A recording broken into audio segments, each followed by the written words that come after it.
¿qué tal? Buenas tardes, soy el doctor profesor Niño y en esta ocasión les voy a traer un video de lo que es la termorregulación, que fue un video que ya me habían, bueno, que me pidieron y con gusto voy a apoyar a los colegas que pidieron directamente esto, ¿sale?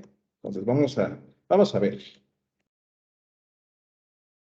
Bueno, primeramente vamos a ver qué es esto de la temperatura, ¿sale? A la temperatura la podemos definir como la relación directa que hay entre la termólisis y la termogénesis, entendiendo que la termólisis va a ser la pérdida de calor y la termogénesis la producción y la ganancia de este.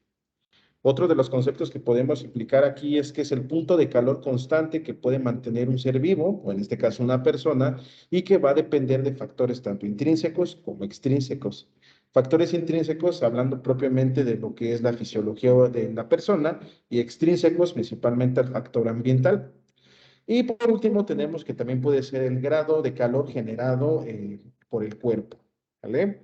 Bueno, para poder entender directamente cómo se genera este evento de termorregulación, debemos entender nosotros que de manera importante nosotros poseemos lo que son receptores cutáneos.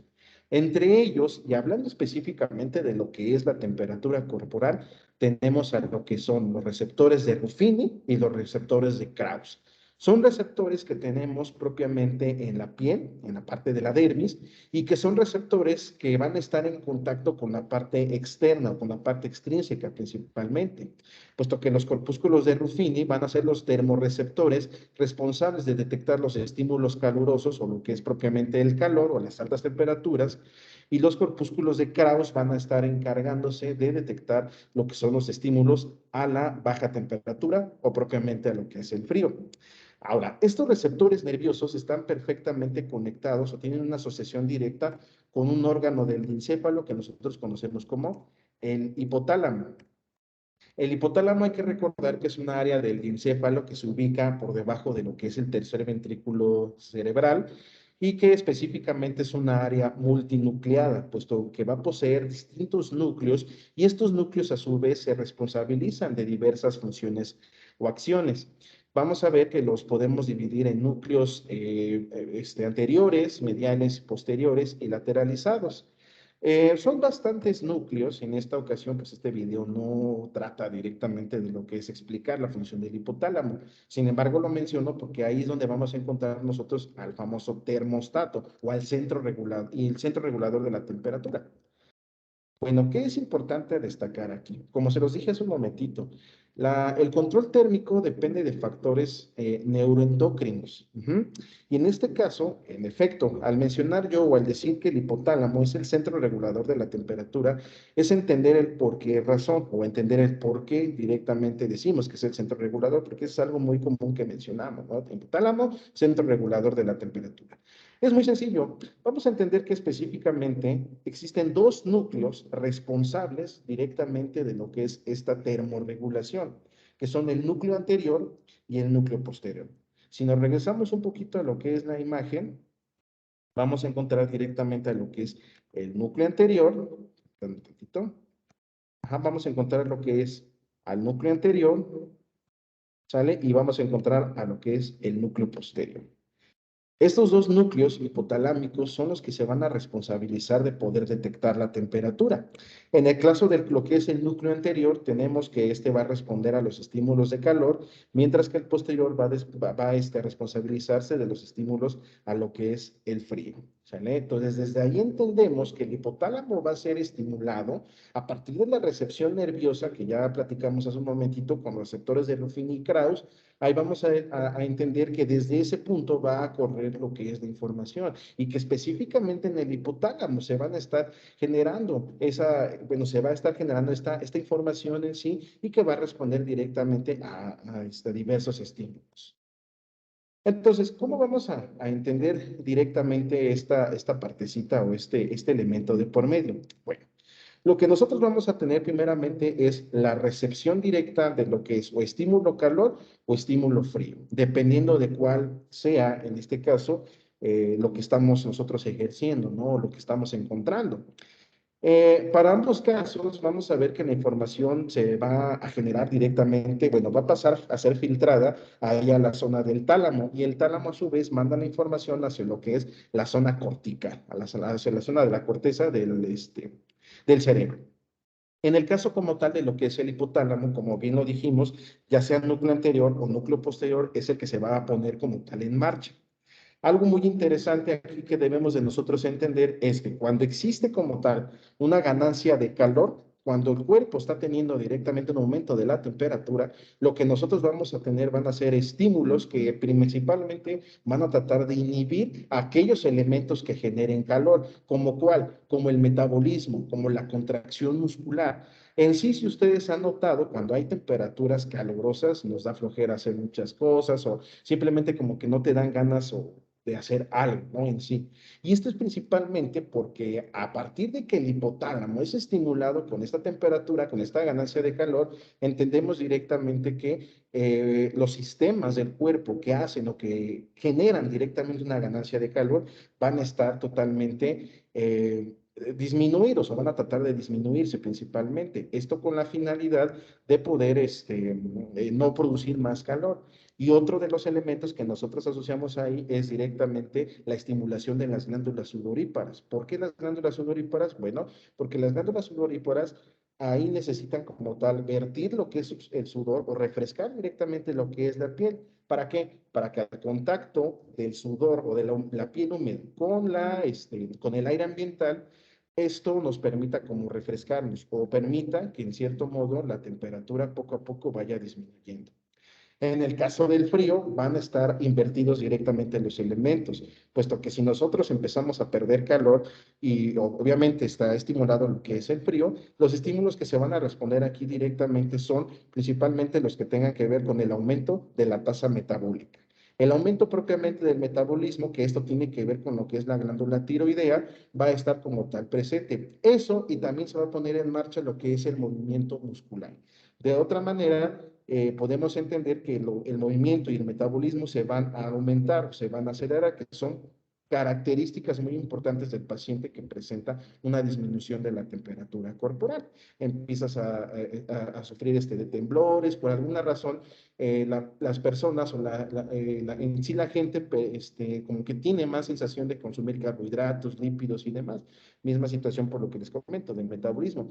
Y algo muy interesante es que también el riñón ahí, en el caso de que la temperatura empiece a caer, también tiene que liberar más agua, ¿sale? ¿Por qué razón? Porque si el cuerpo tiene agua o tiene una gran cantidad de agua, esto con el aire ambiental y demás va a hacer que caiga la temperatura. Y acuérdense que aquí lo que queremos es que ganar calor. Entonces, lo que va a pasar aquí es que se va a liberar mayor cantidad de agua. Es por eso, o eso explica el por qué razón las personas cuando tenemos frío tendemos a generar micciones muchísimo más veces. Ahora, entonces, en resumen, ¿qué es lo que va a pasar? Cuando tenemos directamente lo que es el aumento de la temperatura corporal, ya dijimos, los receptores de Ruffini son los que se ponen en contacto. Esta información va a subir directamente hacia lo que es el hipotálamo. El hipotálamo en sí va a generar mecanismos propios para poder, obviamente, generar la termorregulación. En el caso de esta función, se van a activar lo que son sistemas simpáticos. Lo que vamos a tener de por medio es la inhibición como tal de lo que es propiamente la contracción muscular o que no haya tanta contracción muscular, lo que es la disminución de la tasa metabólica y por otro lado vamos a generar lo que es una vasodilatación. Esa vasodilatación nos va a permitir extravasar líquidos, líquidos que van a ser captados directamente por las glándulas sudoríparas y que a final de cuentas van a vertir su contenido o esta agua la van a vertir en la piel y de tal manera que al vertirla en la piel, esto va a hacer que con el contacto con el aire ambiental, pues bueno, caiga directamente lo que es la temperatura.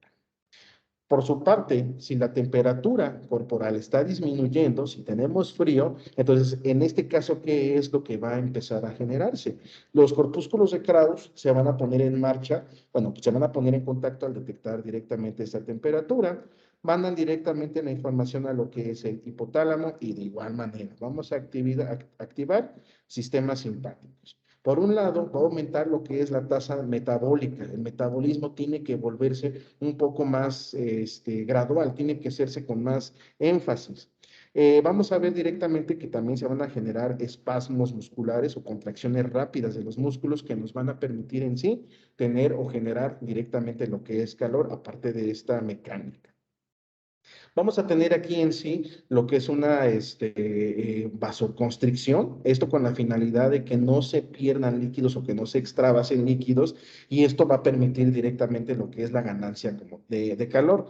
Y en el caso como tal de los riñones, como se los dije hace un momentito, también van a aumentar el número de emisiones porque se va a empezar a liberar lo que es agua.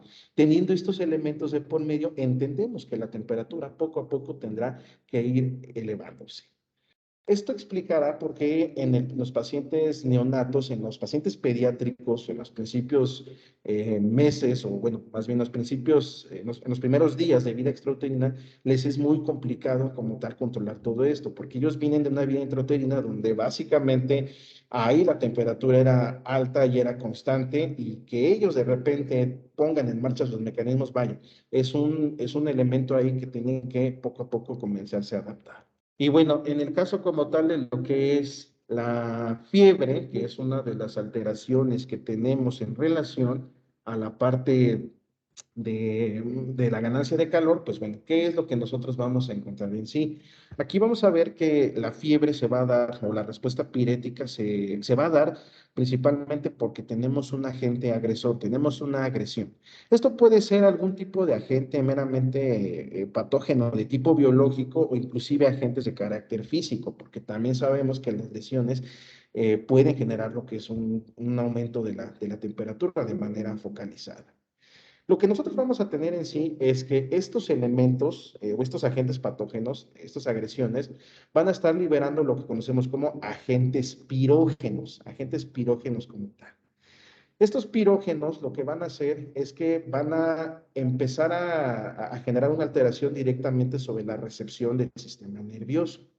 Por otro lado, vamos a ver que también estos factores nos ayudan a poder generar lo que es propiamente la acción del sistema inmunitario, ¿no? Por un lado, sabemos que tiene que haber una vasodilatación en algunos puntos con la finalidad de que algunas células inmunitarias se desplacen hasta esa zona. La liberación de algunos mediadores químicos como las prostaglandinas, la citocina, las citoquinas, entre otros, lo que va a generar es que directamente modifica lo que es el termostato del sistema nervioso o modifica directamente la recepción por parte de lo que es el hipotálamo. De tal manera entonces que vamos a entender entonces que el hipotálamo, en vez de detectar o en vez de generar directamente lo que es una regulación térmica, como lo habíamos ya mencionado hace un momentito, vamos a entender que lo que va a estar generando es que este proceso propiamente no se detenga, sino que la ganancia de calor constantemente esté activada. Entonces vamos a ver que aquí la respuesta está hiperactiva y entonces los mecanismos de termogénesis no van a estar como tal presentes, se van a caer de tal manera que la temperatura va a seguir aumentando poco a poco.